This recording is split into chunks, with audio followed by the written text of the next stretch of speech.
Well, Genesis chapter 3, the famous story of the Garden of Eden. God has created a garden and placed man within it, and a tree as well. And he has told them not to eat of that tree of the knowledge of good and evil. What happens in 3 is that we have the appearance of a snake. The Hebrew word for serpent or snake is nakash. What's interesting is that by the time of Moses, in the original audience of Genesis, the same word nakash, or that word nakash, has also come to mean divinization. And so you can see in the meaning of the word that over time, as this story was told throughout the generations leading up to Moses, that they had seen this snake as carrying a divine role.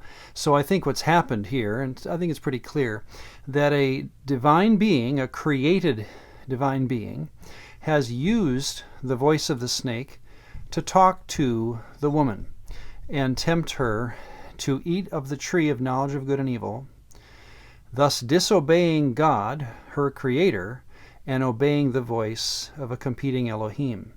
Of course, the reason she can even talk to an Elohim is because she has been made, remember this, in the likeness of Elohim. The Elohim has tempted her in 2 ways, and he says it in 3:5. If you do this, if you eat of the tree, you will become like an Elohim.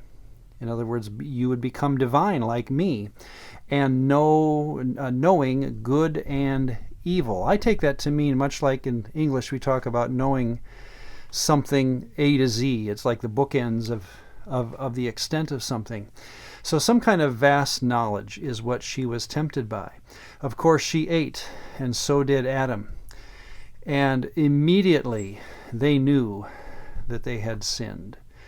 The shame that they didn't have at the end of 2 now becomes part of their world, right? The shame that they know they had sinned, and so they cover themselves with a makeshift tent of fig leaves. They hear God coming, it says in verse 8, in a wind, some kind of a fierce storm, maybe, signifying God's anger. Of course, he knows what has happened. And he sentences these 3 principal characters to a punishment. And he says, you, the snake. Now notice he doesn't say this to the Elohim, but he says to the snake, you will now have an adversarial relationship with mankind. They are going to stomp on your head and you will snip at their heels. To the woman he said she will have pain in childbirth. To the man he will have toil in the soil. He will have difficulty making his living. What's also interesting is that God admits at this point in verse 22, now they have become like us. And he seems to be speaking to, again, this courtroom, as it were, of created beings, that they have gained this knowledge that they should not have had. We do not know what that really is again at this point. We can be watching for this maybe in the story. I think we would naturally think about this. Would their progeny also have this interesting knowledge or this vast knowledge? Of course, the chapter ends by God kicking them out of the garden. They are not allowed to eat of the tree of life, which means that they now will be sentenced to physically die.